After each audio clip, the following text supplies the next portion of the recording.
भारत के पड़ोसी देश नेपाल में भारी बारिश की वजह से बाढ़ और भूस्खलन की समस्या पैदा हो गई है।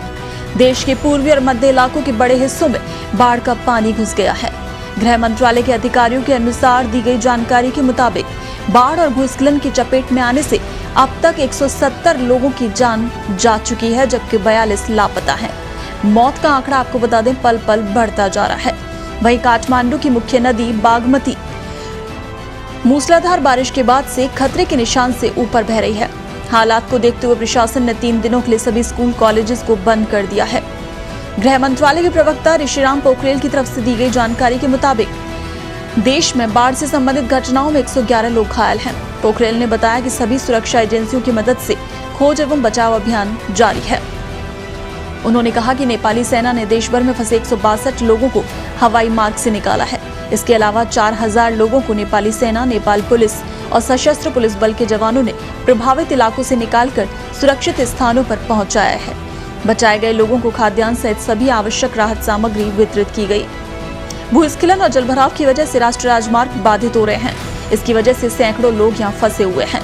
बाधित राष्ट्रीय राजमार्गों को लगातार खोलने का प्रयास किया जा रहा है। इसके अलावा काठमांडू को अन्य जिलों से जोड़ने वाले मुख्य भूमार्ग त्रिभुवन राजमार्ग पर यातायात फिर से शुरू हो गया।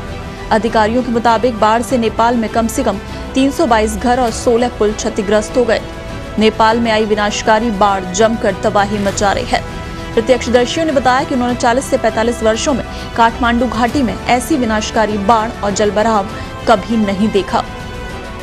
इधर वैज्ञानिकों का कहना है कि जलवायु परिवर्तन के कारण पूरे एशिया में वर्षा की मात्रा और समय में परिवर्तन हो रहा है, लेकिन बाढ़ के बढ़ते प्रभाव का एक प्रमुख कारण अनियोजित निर्माण जैसी मानव गतिविधियां हैं। बाढ़ और भूस्खलन के कारण देश के कई मार्गों में जनजीवन अस्त व्यस्त हो गया। कई राजमार्ग और सड़कें बाधित हो गईं। सैकड़ों घर और पुल क्षतिग्रस्त हो गए। सैकड़ों परिवारों को विस्थापित होना पड़ा। ICMOD द्वारा शनिवार को प्रकाशित एक रिपोर्ट में कहा गया कि काठमांडू की मुख्य नदी बागमती शुक्रवार शनिवार को पूर्वी और मध्य नेपाल में मूसलाधार बारिश के बाद से खतरे के निशान से ऊपर बह रही है। बंगाल की खाड़ी के ऊपर हवा के कम दबाव की स्थिति और मानसून के कारण असाधारण रूप से मूसलाधार बारिश हुई। अधिकारियों ने बताया कि शनिवार को काठमांडू की सीमा से लगे धादिंग जिले में भूस्खलन में एक बस के दब जाने से कम 19 लोगों की मौत हो गई। भक्तपुर शहर में भूस्खलन के कारण एक मकान ढह जाने से 5 लोगों की मौत हो गई। मकवानपुर में ऑल इंडिया नेपाल एसोसिएशन द्वारा संचालित एक प्रशिक्षण केंद्र में भूस्खलन की घटना में 6 फुटबॉल खिलाड़ियों की जान चली गई और अन्य लोग बाढ़ के पानी में बह गए।